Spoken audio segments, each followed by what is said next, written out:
music, but this is a live. So, whereas what Dwayne could actually just, he plays the guitar and stuff like that, but we do have other things we have to do. Welcome to STYLANDER episode 2. Today, I'm talking about 5 favorite vintage pieces made in Australia. Last week, I talked about 5 of my favorite pieces. I can't ever say my 5 favorite pieces of anything. It's impossible to pick that in a wardrobe like mine, and also by someone who loves everything so much. Now, this is also an interesting time for me to talk about this because it is Fashion Revolution Week, and for those of you that don't know what that is a movement started by Ursula de Castro, co-founded by Ursula de Castro, and this was because of what happened in Bangladesh at the Rana Plaza, April 24th, 2013. And that's when we truly found out how atrocious the conditions are for the people who make our clothes. So every 24th of April now, since then, we ask the people who supply the clothes, the retailers, where was this made? And that's an interesting question, because where does everything get made, and why isn't it ever made on shore anymore? And why did that stop? Particularly in Australia, when Australia had really, really good manufacturing, particularly in the 70s. Well, after World War II and till about mid-70s. Really great manufacturing, and we'll talk a little bit more about that later. I first should, I suppose, talk about what I am wearing, and this wonderful dress that I got from, I think, Retro Station vintage shop, which was at the Antique Centre in Sydney. Does anyone remember that? My gosh, what a divine collection of shops, etc. there was. This was, I don't know when it actually, but of course it's on prime land, and now it's on the Cleveland Street or South Dowling Street. And now I'm sure they're just offices or advertising offices or something like that. Something very commercial and, in the industry of lying to people. Anyway, so the Antique Centre had wonderful, wonderful vintage clothing stores and just antiques, of course, and, bric-a-brac, etc., etc. But this one I got from, I do remember, Retro Station. I think they're still around, who knows. But I do remember it was longer. It was just a very awkward, length. And that's another thing you should really consider, the lengths as well, because it cut off at a very awkward length for me here, which, then I just cut it, cut.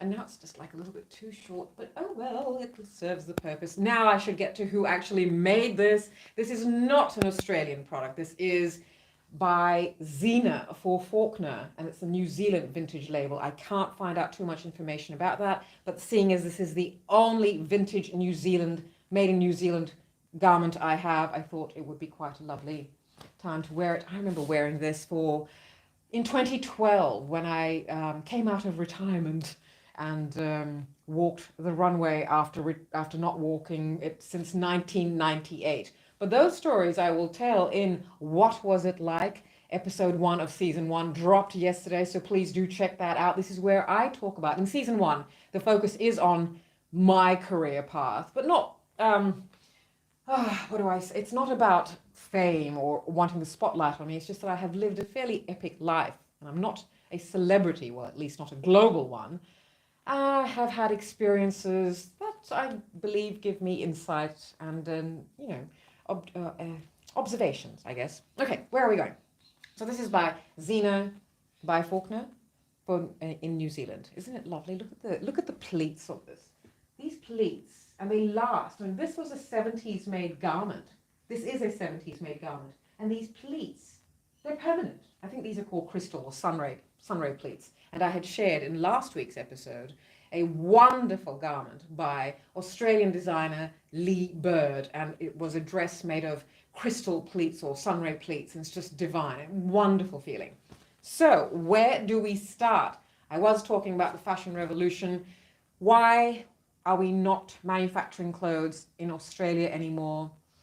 Well, government changes in the 70s. Now, I do feel that there is a little bit more to the story because, as I said, the manufacturing industry in Australia, particularly for clothing, textiles, shoes, etc., was amazing from after World War II. when people were making uniforms. So they realized, well, there's actually skill set here. I will talk about this in depth in another episode of Stylander. Right now, I just want to share with you 5 favorite pieces made in Australia. And I have a lot of pieces made in Australia, vintage pieces, because I collect vintage pieces made in Australia. The quality is excellent. Even those bags. I have got a huge collection of Oroton bags. Some I inherited from my mother, and some I have been collecting since the 80s. So, but Oroton, well, I guess they just want, I don't know what they want. They really should be talking to us old women, because we're the ones who've got the actual quality products. I'm not so sure about the quality of their products now. And certainly about 10 years ago, it really, really dipped, because I'm going to share a secret with you. I got banned. I got blocked by Oroton on Instagram because I pointed out the quality of a bag of theirs that they were going gaga over, because Meghan Markle, who was not the Duchess of Sussex then, she had this bag, Avalon, by Oroton, and it was navy, etc. And I had bought a bag of that before. And so I wrote there, well, I don't know what she's putting in there, because you can barely put a mobile phone in there. And, it was how thin it is. You could barely put anything in this bag. It was just, and so I made a legitimate customer complaint, because I actually paid for that bag. And then I got blocked. So Oroton, bad form. But anyway, I still love you. I love Oroton. I will always look at what Oroton's got, and I do love their current, what they've got now. But Australian fashion industry is still so very Eurocentric. I do know a lot about the fashion industry in Australia. I have been a fan of it since the 70s. I have bought, I've been part of the retail success of Australian fashion industry. Not just me, but I've contributed to it. And sometimes I feel like, oh my gosh, I am single-handedly holding this up. And I know for a fact I did that for Oroton for a while. When I say I know for a fact, I just know how what happened to my bank account. Anyway, isn't there a show on ABC right now? It's hosted by that comedian Celeste. Great, but I don't understand why fashion, such a serious topic as fashion, being hosted by a comedian. I don't know if that sends the right message. Also, a comedian who got famous by making fun of other women, especially what she deemed as hot women and the ridiculous things they do. But now she is also, besties with Tom Ford, and the supermodels are her fans and her friends. It's okay. We let this go. Yeah, I don't know. This is a kind of misogyny that I can't get behind, just because some of the things that the hot girls do, let's face it, it is ridiculous, some of the things they do. But they live in a patriarchal world, and they think that this is what they've got to do to get attention. Oh, well. Anyway, it's all in the mind. Try and cultivate a little bit of personality in mind first, and let's see what happens then. I don't understand why young people are still really don't quite understand that they are going to age. And so when they get to my age, the grand old 50s, you do need to have the ability or the capacity, or no, I do wish for you getting to this age, looking at yourself and going, hey, I like you. It's very rare, apparently, to like yourself. So where do I start? I'm going to start with this dress. And this is a wonderful, wonderful piece, because not because of the actual dress. Well, actually, I do love the dress, but the history of it for me personally, and for Dwayne, because I found that dress, not that one exactly, but the exact one like that, in an op shop, thrift shop in Suva, Fiji in 2018. Dwayne and I were doing a lot of, collating of footage and content, and we did this, walk through, because I did not realize that Fiji has got so many op shops and thrift shops, and that's because, well, landfill. That obviously the land has no space, and they've got to ship off the clothes that all of us in our Euro-construct Western countries are just using once and disposing of. It's such a disposable industry now, because, well, people can, washing clothes seems to be a bit more expensive than actually buying something new. And I really think that this is what people are doing.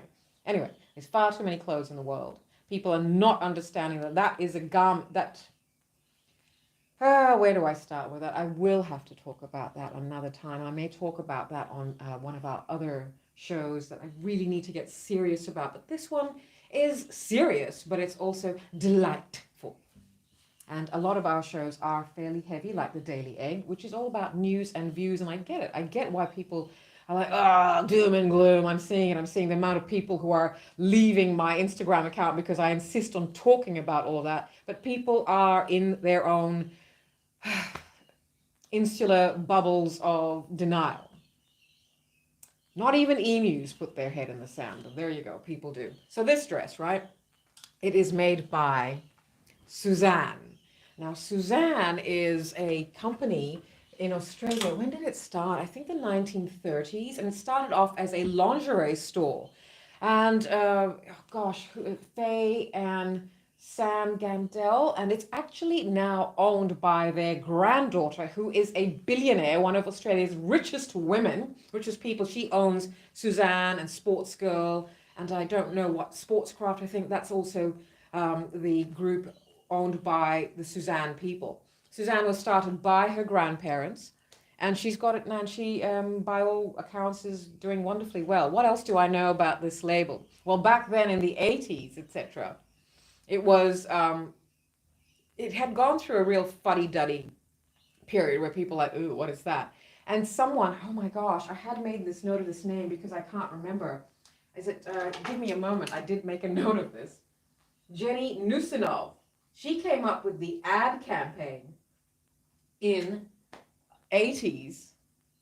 This goes with this, goes with this, goes with this. This goes with that at Suzanne. That was the song, and it absolutely worked. And she was the head of an advertising agency. I don't know, I can't remember that, but I do. She wrote the lyrics to this. She came up with that campaign because she was asked to completely resurrect their how people viewed Suzanne. And it was, of course, like, oh gosh, I'm not wearing that. And everything was, supposedly she went into a Suzanne shop and saw that there was a bit of this and a bit of that and a bit of this and a bit of that, and came up with a genius idea. And that song has stayed in our heads for those of us from that time. We still recognize it, and it's a lovely, lovely campaign. What else can I tell you about that campaign? Written by Jenny Nusinov. The music was by Les Gock. Les Gock, who was in that 70s glam rock band, Hush. Now, Les Gock has also got, I've got a bit of a 6 degrees of association or separation with Les Gock, because Les Gock has got roots to Fiji, and last year he played in the Golden Dragon Jubilee, the Diamond Jubilee, which we filmed and photographed. And the reason why we did that is because I have a huge association with the musicians who are all playing. I used to be a singer, and we talk about that in the riff, and also as we go along the season of What Was It Like. And season 1, as I said, is dedicated to my career path from 1989 till now. And along that way, I then share when I was singing professionally.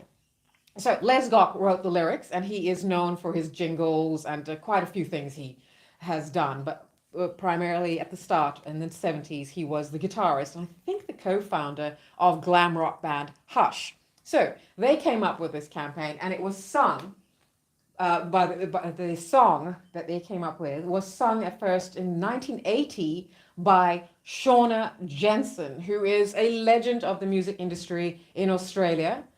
And I know, I have another association there because I know her daughter, Beck Jensen, quite well. And she also is a wonderfully talented singer and guitarist in the Australian music industry, a music industry that punishes its talent now. And I really feel for people who are trying to get ahead. And we'll be talking about that in the riff at 5 o'clock, Australian Eastern Standard Time. Join us then. We'll be talking a little bit more about music, what's happening to the industry now. Anyway, let's continue. What else can I tell you about this? So I am still talking about this dress. So this dress, right? This is not the original dress I found in that thrift shop in Suva City, but I found the exact one. what happened is that Dwayne and I put the dress on a few days later, and we went, amongst, I don't know, into the jungle looking for, across, abandoned bridges, etc., with barbed wire everywhere. And I was wearing this dress, and as I crawled through a hole in the barbed wire Dwayne had already gone through, and had opened it for me, the dress got caught against the barbed wire and ripped, and I was really sad about that.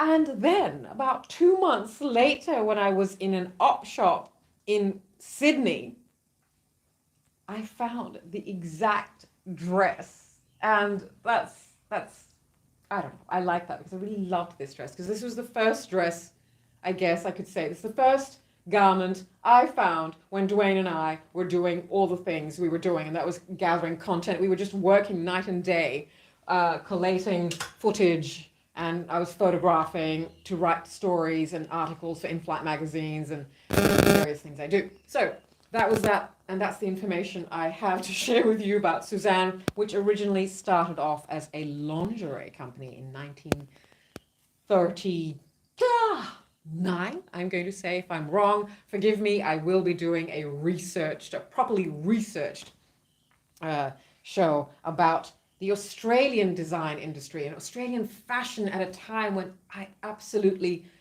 wow, 80s designers, Lisa Ho. Where's Lisa Ho? Where are these incredible designers that existed and did so much? They pulled themselves up, and even in the 2000s, even in the noughties, designers were doing really well. Alana Hill, Colette Dinnigan. But so many of them don't exist anymore. And the designers who have stayed, well, are they manufacturing in Australia? No. As I was saying, I was talking about what has happened to the manufacturing industry in Australia. I don't want to get too deep into it right now, but just sharing a little of what I do know. After World War II, it was mostly Greek and Italian immigrants who made up the bulk of the clothing and textile manufacturing industry's workers. And these were talented people. They were already knowledgeable because they had been making uniforms for the war in the factories that had been set up. So they already knew how to make all sorts of things. And after that, when they went on to not do that anymore, the Southeast Asian and Asian immigration mostly the machinists were mostly of Southeast Asian origin. Now, up till the 70s, it was really, really booming. But 70s they still had machinists and people making. But around mid 70s, the government decided to do something quite interesting. And look, I, as a brown woman, can't help but connect some dots here. They reduced import tariffs, which up till then had been fairly high, so people had to manufacture onshore. Manufacturing had to be here because it was too expensive to get materials, to get clothing in from overseas, etc. So that happened, and people couldn't compete, so it just started to fold. It really just started happening from 70s onwards, but people really persevered till about the noughties, I feel, or 90s maybe. Again, I will be bringing you a more in-depth. I do have all of this information, but in shows like this for lives, I am just going by my mind library and what I know as a huge fan of the Australian fashion industry from whenever it existed. I absolutely love it. I have got so many pieces to share with you. I'm looking forward to doing that. But right now I'm sharing 5 that I love that are currently in my wardrobe, because my wardrobe is seasonal. I have to, take things away from it and pack it away carefully and then choose what I'm going to be in the mood to wear this year. I don't know. It just works that way for me. What else can I tell you about Suzanne? Other than all of the information I have told you, it makes me very sad that we don't manufacture in Australia when this could be such a booming industry. I know many independent designers who cannot make it because people want everything now. And when these designers who are trained designers, and I can name off the top of my head, Carly Rose, Lokesh Kashyap, these are people who have gone and done the hard yards. They've taken years to get degrees or diplomas in design, etc. But there's no market for them because there's zero waste. And they're told, no, you've got to be faster, you've got to be based on trend, etc., etc. Even established designers like, say, Ellery had to close down her Australian manufacturing. And I think that some designers like Bianca Spender still do manufacture, but the price point is really high, which makes me really believe that, well, then, if that price point is high, then so many Australian designers actually do have their price points so high, like one of my favorites, Romance Was Born. Why not then make it onshore? Why not actually give employment to people? Why not actually train young people and give them some hope so that they can actually literally start making their future? Anyway, it's frustrating. And Ellery closed the offshore, but closed her onshore. But I understand that she kept her offshore, so the business didn't fold. It was just not economically viable because everything is so expensive here. Why? Profits. It just comes down to, you can say all sorts of things, but really it's because people want to make profits. That is the only true answer as to why everything is just not possible anymore. It's too expensive because people want profits. What am I moving on to? Country Road. Country Road was started in the 70s, I think 1974, by Stephen Bennett. Stephen Bennett started Country Road as a shirt retailer, I think primarily for women, if I'm wrong. I do love a Country Road shirt. I have got to tell you, we've got quite a few. I do love Country Road shirts. Their quality has gone back up in recent times, and I don't quite understand, but they are doing a lot of collaborations, and I hope it's not all tokenistic and just optics. Sometimes a lot of these Euro labels, they do a lot of optics, so their front things, their campaigns usually will feature perhaps a model who is black of South Sudanese Australian ancestry. I'm not saying they're not amazing. We know many who are extremely amazing and kicking ass all over the world. I do think, though, that the Australian fashion industry decides who is going to trend this year and who they're going to choose. So they do a lot of collaborations with First Nations people. I am a fan of Country Road, but that doesn't mean I don't see the truth about what people are doing. Optics, who's behind the scenes? I want to know that. You can truly say you are diverse if you are not having to be inclusive only with optics. And what is inclusivity? Diversity is show me who's making decisions, and then we'll go, okay, it's representation. Population representation. What is diversity? In a world that our species is one species, we're not different species. We are one species with variations. Diversity already exists. It's population representation. That's what we want to see behind the scenes, the actual decision makers. Anyway, I love this suit. It is one of my favorite suits. It's ivory, raw silk, and I will be doing something because I can't do it when we're live. We can't, well, I guess I could, but then you'll have nothing to look at for a while, and I'm certainly not getting changed in front of you. But I will, after the show, then take photographs of what this looks like on. But I love the feel of it. It's so nice. It's so lovely that it's made in Australia. Look, somebody made this. It's so personal. Clothing is so personal to me. Somebody made this. Somebody sat at a machine and made this. Somebody cut it. Somebody else cut it. And pattern makers, they are excellent.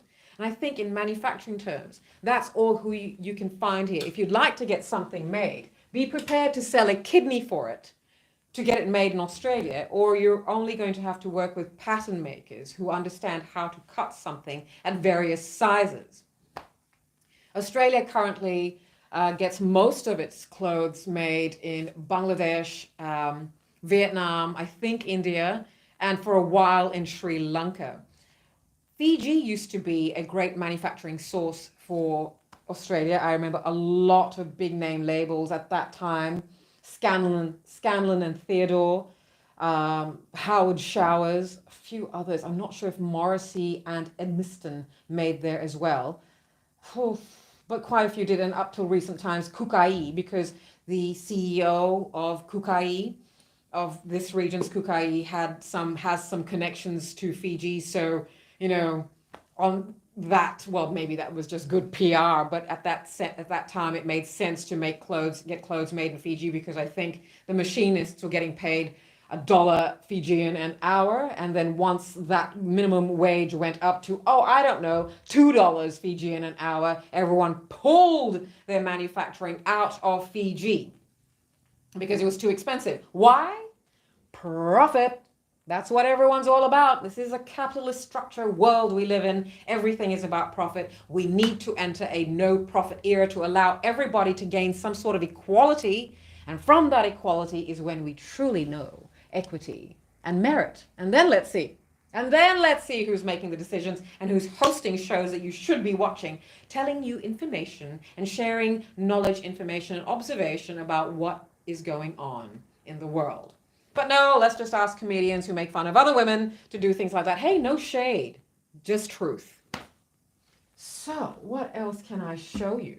Country Road, do I have any other information about Country Road other than I love Country Road and I have a lot of Country Road pieces myself, both vintage and modern day. I do like, and I like to support local brands. I will always buy an Australian brand over an international brand, except if it's specifically from Fiji or Papua New Guinea, and a few Samoan labels as well, but we'll talk about that in another episode of STYLANDER, my favorite Pacific labels.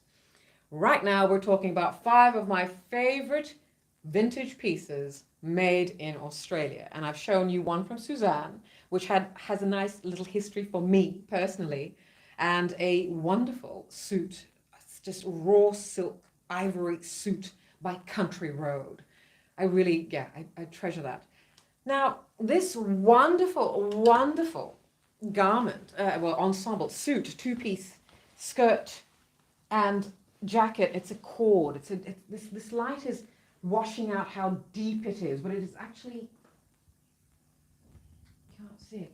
The light is washing out how deep a red this is. It's not quite as bright as you can see, which has got more of an orange tone there. This is more blue toned, and it's a corduroy jacket and skirt ensemble by a very hard to find out Australian designer by the name of Mia Bugeja. I bought that ensemble from the original owner. And she told me, and I wish I had asked her more about Mia Bugeja. All I know is that it was the label was, of course, a Victorian label, because that's where all the great vintage it was made, or what we call vintage now. That's where it was all from, because Victoria had the clothing and textile manufacturing industry.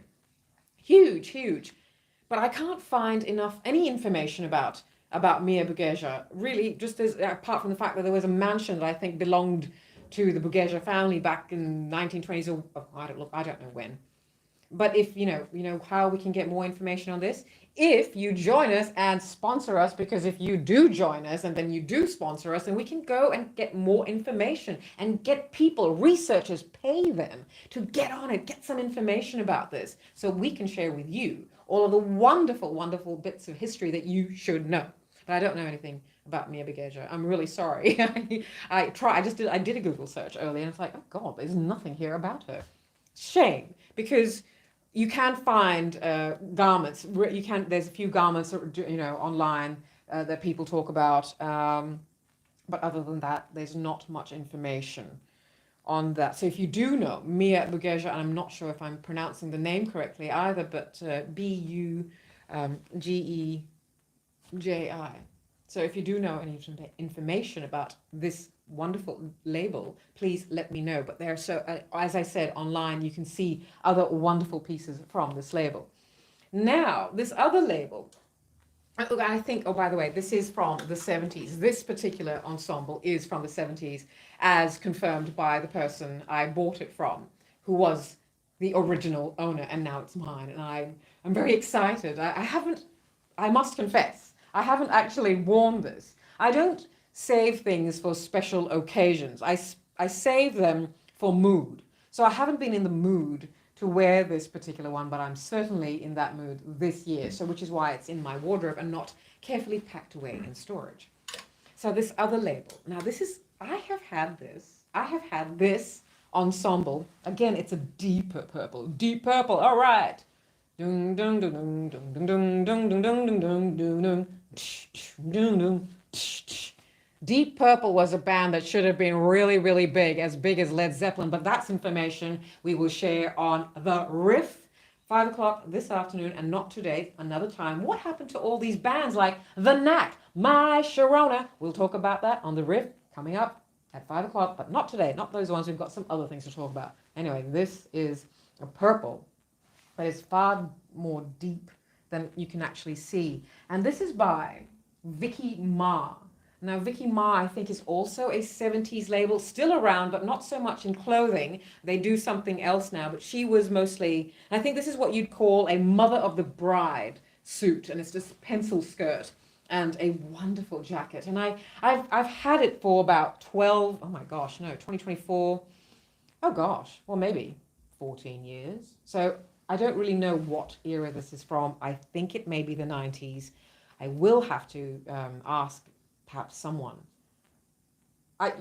People sitting there now, if you're watching this, you're thinking, well, why didn't you ask before? Because this is alive and I like to test myself, my knowledge. So, and I'll go and find everything out and then I'll be like, oh my gosh, I got that wrong. I'm so sorry. But hopefully most of the things that come out of my brain are right. And this may be a 90s ensemble, but I'm going to put them on and take photographs and or little videos. And I'll put that up and so you can see what it all looks like on me. Great, but I don't know much about Vicky Ma, except she is still doing business and still providing mother of the bride and bridal garments, etc. But also, if you go to the website, they're doing a weight loss coffee. So, but I really love that. And a lot of people do have Vicky Ma clothing. And of course, as we go on, as we progress in time, everything eventually becomes vintage, like me in my 50s. I'm vintage. And everything I have actually got in my wardrobe, things I have kept from my teens, from my 20s. And I value these pieces. They just become more and more sentimentally priceless to me. So they're invaluable in that regard. And they don't, probably nothing. I do remember when vintage was, when we could find amazing vintage pieces all over the place. And I have, as I shared in last week's STYLANDER, found some pieces, I have found wonderful garments in op shops all over the place. Out back, I have found a Fijian label, an iconic Fijian label out back in an Outback op shop. Isn't that crazy? Isn't that wonderful? All that connection to history. I was just like, yes. And plus that label, that particular collection, that piece I found, which I'll share with you some other time, was from a collection that I was a face of. Find out more and what was it like, dropping every Saturday from 7 p.m. And we've got episode 1 up now. Now, where am I? Let me just do a little check of the time. Okay. We've got to talk about this. This is one of my favorite labels. And this dress, look, it doesn't really look much on the hanger. Oopsies. I was trying to stay on the hanger. It's not doing much. But look at these wonderful, what do you call them? Applique? I mean, somebody actually did that by hand, I think. Well, if it was, I think this dress, from what I understand, and I've had this for a while too, and I've got quite a few Merivale garments. I love Merivale. Now, Merivale is an iconic label. And of course, the family is an iconic family of Australian, Euro-Australian history. Merivale Hermes. By the way, it's Hermes, it's spelled Hemmes. And everyone in Australia, including media, seems to pronounce it hem, or hems, or if they're wankers, hem, like they think it's French, but it's not. I think it's Dutch, because John Hermes, the father, the husband of Merivale Brennan, who is from Australia, when she was, okay, where do I start? Let me start at the beginning. So Merivale, the label was named after Merivale Brennan. She was a milliner, and then she and John Hermes got together and they married and fell in love, and it was all just wonderful. and they opened a millinery shop, and then they ventured into garments. And this shop that opened in, look, I don't know, Strand Arcade, I think. I think everything was there at one stage. Oh gosh, when? 70s? Lord, I should have perhaps, did I write any notes on this? Probably not, because, no. House of Merivale opened in 1950s. There you go. Late 50s. 1955 was when they started with the millinery, the milliner, the hat stuff, and they were merely supplying other shops. And then they ventured into the House of Merivale, and that's what the label is, the House of Merivale. And then they went on to have a huge, sort of like department store of their own in Pitt Street in Sydney, and that's where also it housed lots of international labels, etc., etc. But Merivale, my gosh, I have got just an iconic label, very rare to find now, and people now do know that name in Australia because Hermes, the name, is actually is a major name in hospitality. People do know Justin Hermes more than they do know his parents, Merivale and John Hermes. His father, Justin's father, John Hermes, a fascinating man, was born in Surabaya. He spent time in a concentration camp. It's Surabaya, Indonesia. Why I say that is because I have lived in Surabaya, Indonesia in the 90s. And so there's all these degrees of association. But a fascinating man. I perhaps should do an entire show about certain Australian labels. And certainly when I do talk about the other pieces I have, I remember going past some Merivale pieces hanging on hanging on the rack in a thrift shop. We call them op shops in Australia, but for my international viewers, I'm saying thrift shop. But we call them op shop because a Melbourne socialite coined that name somewhere in the 50s and 60s, op as an opportunity, and it sounds nicer than thrift shop, I guess. So op shop, but thrift shop, I'll say that. And so I remember walking past, I'm like, I don't like this. It was a patchwork garment that I thought, well, that's not really attractive, but it's got House of Merivale in it. Now I'm like, why did I walk past it? Everything now is museum worthy. But I do look after my wonderful dresses. What else can I tell you about Merivale? There's quite a few wonderful facts about them and what they have contributed to the Australian fashion industry. Is there anything else I can tell you about them? Oh my gosh, no. I had just written that what I remembered about John Hermes, and I had to look that up to see if I was right about that, and turns out I was. So that's all I've got for you. So these are 5 of my favorite vintage pieces. And I will be, after this, putting them on and doing a little, Dwayne will photograph me, or we'll do a little footage thing so that I can show you what it looks like all on me. And if you have any information that you have to share, especially about this label, Mia Bugeja, please do so. I will be sharing a bit more information about Merivale when I show you the other Merivale garments I have. Really, this is history. This is history. As I said, people made this. This is how I view clothes. The clothes are not something for me to throw away just because I no longer like it. If I do give my clothes away, it is to thrift stores, and I used to give to women or resellers, or women who are selling at markets, not shops so much, but markets. And I have also sold on consignment at a vintage shop that used to be a favorite, but I'm no longer in that area. But otherwise, I tend to give away, not willy-nilly, of course, just if it's true vintage, then I will give to vintage store owners or other vintage connoisseurs like myself. What else can I tell you about the Australian manufacturing industry?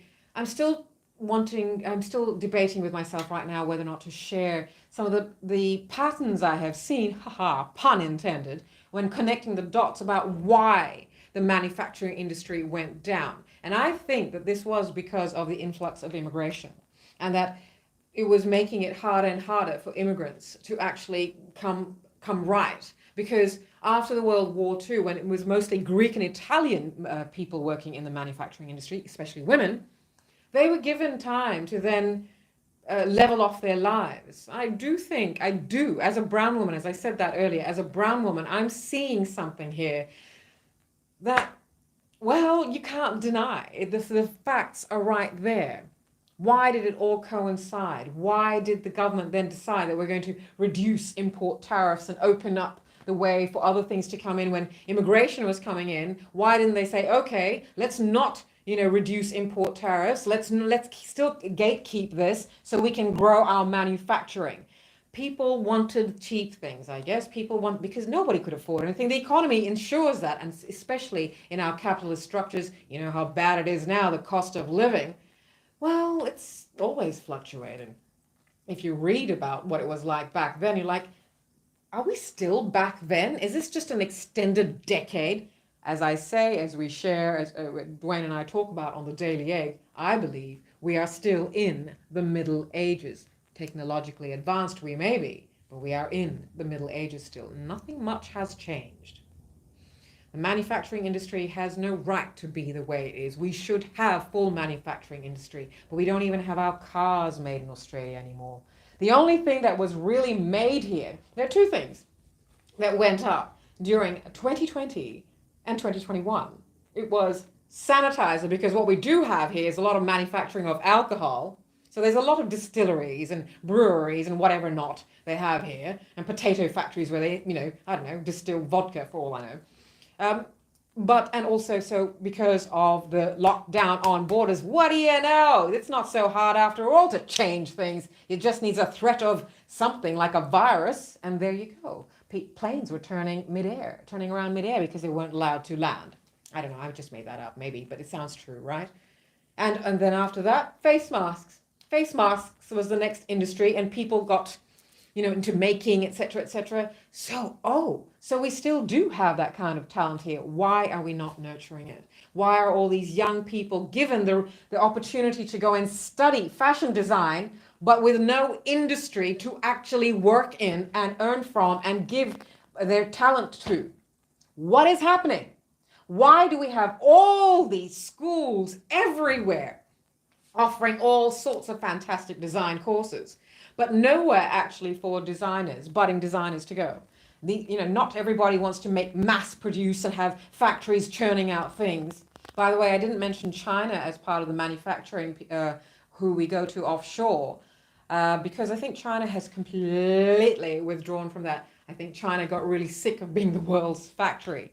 And at one stage, it was all like, oh, made in China, blah, blah, blah. But I tell you, the benchmark China set for quality, and that is also why people, designers and business owners, and it was easier and cheaper to get them made in China, they said. But because the quality was also very high at one stage. So you do have pieces from the 90s and noughties that are still very good. They were made in China at a time, I'm not going to say even if, but they were made in China at a time when China's quality was the quality to match. But they've pulled back. They're not even disposing of our garbage and our recycling. They refuse to be the world's disposal factory and manufacturing factory. They just refuse. And unfortunately, that has not kick-started everybody. Instead, now we're looking for cheaper, easier ways. What also doesn't get talked about, manufacturing offshore, people may say, well, look, it's cheaper. We can't. How are we supposed to sustain any businesses here? It's too expensive in Australia because everything is expensive. Rent a factory and to pay people and blah, blah, blah, because, oh, wow. So paying people a living wage is too expensive now for people. And this is just a chain reaction of things. It trickles down, and there are no more jobs left. Very soon, we're going to have, I shouldn't put this, no, it's not an idea I'm going to put in anyone. We already have automatic sewing machines. Well, there you go. Assisted intelligence has, artificial intelligence, assisted intelligence has been around for a very long time, actually. 1950s, join Dwayne and me when we launch our show talking about all of that, but that's coming up in May. Right now, there's a lot of shows to catch up on. And I'm going to now wind this one down and continue doing what I said I was going to do But talking about the manufacturing industry gets me a little bit hot under, well, no collar, but still hot under my skin. When we really do have the capabilities and capacity, what we do need to do is call for a no profit zone. We need time to rebalance everything. Australia has got possibilities galore, and we really should be going into the Pacific not to leech off their talents, but to actually be, not just be inspired by their talents, but to actually collaborate with people in the Pacific, particularly Fiji and Papua New Guinea, and not just in manufacturing.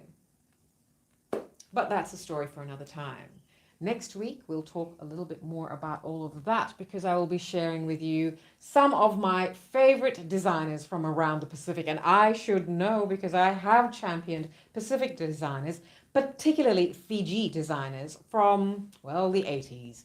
And also because I was the publicist or media liaison spokesperson and lead show photographer for the iconic Pacific Runway. Started in 2012, and Janique Sayuli, the founder of Pacific Runway, a dear friend of mine, I will always be her publicist. She pulled the plug at, the height, at the top of it. She pulled the plug on it, and that is quite a flex. I love it. We'll talk more about that next week. Thank you very much for watching. 5 of my favorite pieces. This is going to be an ongoing thing because I have a lot of pieces and a lot of favorites. I was going to change earrings too, but oh well. See you next time. Thanks for being here. Bye.